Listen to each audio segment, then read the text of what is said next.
My name's Adam Baker, I'm the founder of BLOTTR. BLOTTR is a citizen journalism news service that enables anyone to capture, report and collaborate on news they're witnessing from mobile to web instantly. Right. And what does it, how can it offer more than, say, a company, Huffington Post, or which doesn't actually pay, but also companies that do pay? What can it offer in other established sites? So we enable people to get their news published. So if somebody is at the scene of an event and is able to capture what they're witnessing, they can publish it and report it live as it happens or near after it happens on BLOTTR. In terms of a consumption perspective, we want to prove that a European startup can compete with the likes of the Huffington Post as a content business. And we aim to have, at the moment we've got about 10 million pages of content. We aim to have about 100 million by the end of the year and 200 million by the end of the year after next. By 2016 we aim to be the largest user-generated news service in the world. Yeah. And then how do you hope to make money off the back of that? Essentially advertising, so as our traffic increases, our ad revenues become more meaningful. Sponsorship is already coming through. We've got a big audience now, we get about 2 million users a month and growing. And we're also exploring ways that we can add value to our users by maybe offering them some kind of exclusive, valuable newswire. And we've got lots of data that we can potentially monetize. Yeah. And is citizen journalism important to you, or is it just a way of getting cheap, free journalism content? Oh no, citizen journalism is what drives us. You know, we wake up in the morning because we want to change the way that news is gathered and reported. We're in a fairly archaic industry still.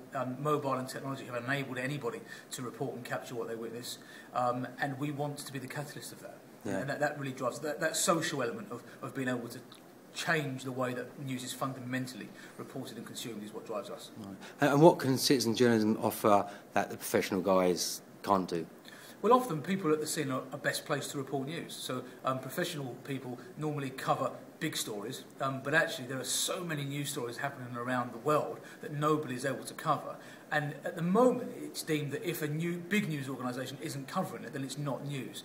But actually, the fact of the matter is, it is still news. It's just that the big news organisations can't get there. So people at the scene are best placed to report what they're witnessing, and that's the key difference. And do you have issues with quality, or do you offer training or guidance on your site to people who are thinking about maybe offering some content?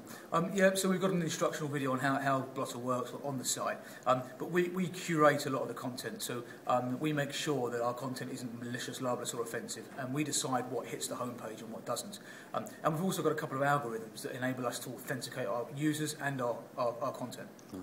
And with all the big newspapers are having big issues with circulation, making money and transferring over to the internet, do you think you might be one step ahead to the mainstream organisations who are used to the print versions in terms of already having a large sort of following or source of inputs which you're not having to pay for, and yeah, you're already where the big companies are having to move to? Do you think you're ahead of the game?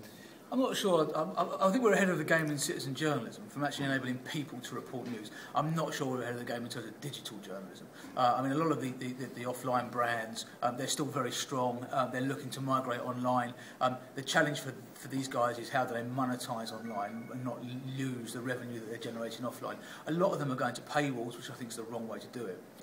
So for us, I think we can be really disruptive by breaking news really quickly because we've got people at the scene. We haven't got to wait for a reporter to get there. But also because our news will always be free. Right, brilliant. Okay, thanks a lot for joining us. Not at all, thanks. Cheers. Cheers.